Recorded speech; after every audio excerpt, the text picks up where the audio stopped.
Les vraies infos sportives, les sports. Du football, basketball, arts martiaux, sport mécanique, c'est sur Oasis Congo. Le sport, dans toutes ses formes.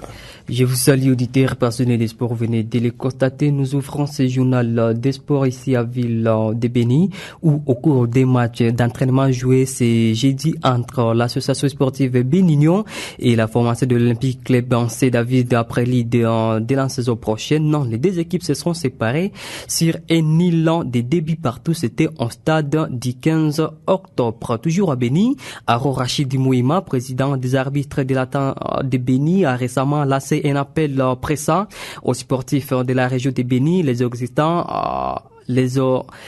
exhortant à participer activement au programme de recyclage des arbitres, conscient des défis et des évolutions constantes dans ce monde du sport.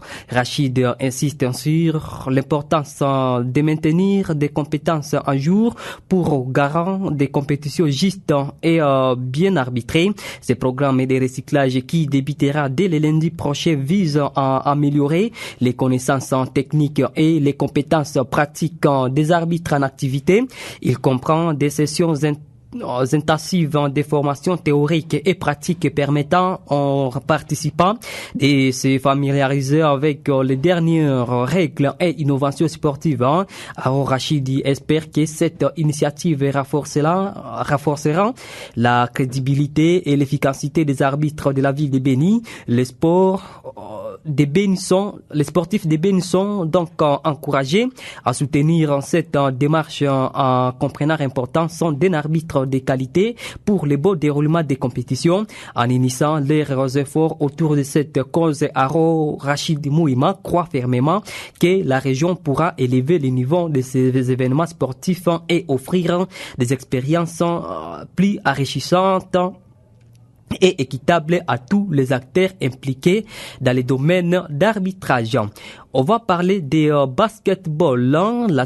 L'ASB, les clubs champions de la ville de Béni, édition 2023-2024, affite ses armes depuis la clôture du championnat local à vie des SCH prochainement. Qualifié en championnat provincial de basketball prévu à Goma, chef-lieu de la province du Nord Kivu, les bénitiers n'avaient aucune assurance de prendre part à cette compétition.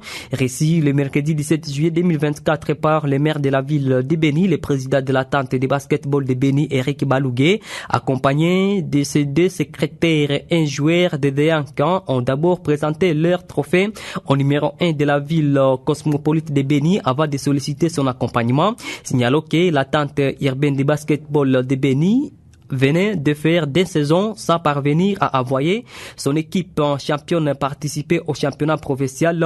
La contribution du maire de la ville de Béni et d'autres partenaires proches de cette entité sauf donc les meubles pour cette saison. Sauf le retournement des situations des Yankans quittent la ville de Béni pour Goma le 22 juillet en passant par l'Ouganda et le Rwanda.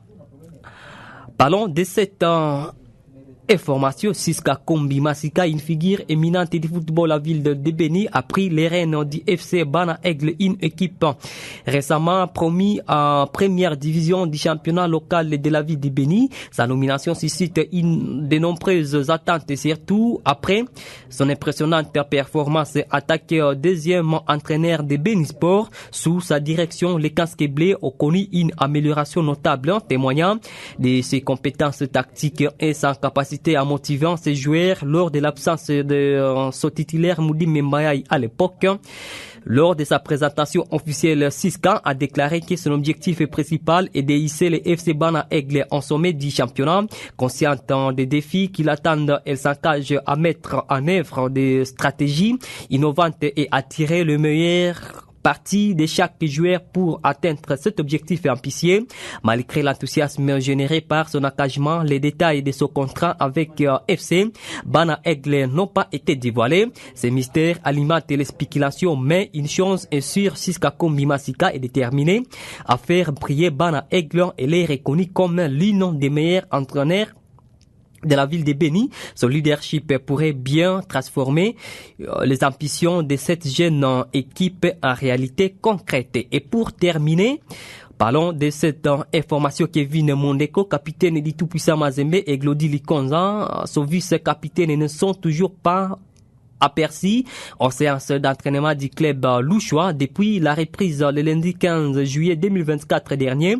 La cause de leur absence est que les deux joueurs sont faits contraint. Les négociations qui sont en cours pour les prolongations ne semblent pas aboutir du tout. À croire une source fiable, les tout-puissants Mazembe a rejeté la demande de Claudie Likonza, âgé de 26 ans, et Kevin Mondeko, âgé de 28 ans.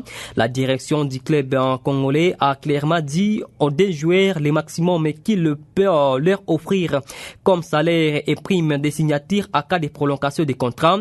Actuellement, les négociations sont donc rompues et le tout-puissant Mazembe, le club de Lumbashi, est resté dans sa position, refusant de céder aux exigences de ces deux cadres qui ne manquent pas certainement des sollicitations au niveau local et africain, et leur demande tout simplement de l'accepter, soit ils partent chercher un autre club ailleurs. Amis sportifs, nous sommes au terme de ces journaux de sport. J'étais à votre service, Barakamba Kwa Blessing. Merci à vous de l'avoir auditionné. Merci d'avoir écouté ces journaux. Vous pouvez le réécouter en visitant notre site internet www.radiooasis.cd. Jeune, ton avenir est plein d'espoir. Mais une seconde de plaisir sexuel peut le gâcher à jamais. Sois sage.